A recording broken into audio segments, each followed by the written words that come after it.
সঁচাকৈ জীৱন মৰণ আৰু বিবাহ কাৰ কেতিয়া আহে কোনেও নাজানে।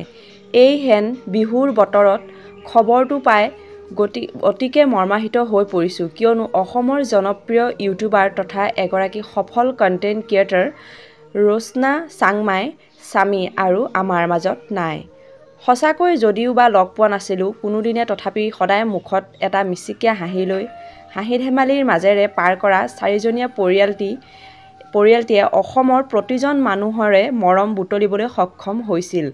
সঁচাই তেওঁলোকৰ মাজৰ পৰা নিষ্ঠুৰ তেওঁলোকৰ দেউতাকক নিষ্ঠুৰ নিয়তিয়ে আমাৰ মাজৰ পৰা লৈ গ'ল। সঁচাকৈ খবৰটো শুনি সঁচাকৈ বহুত দুখ লাগিছে।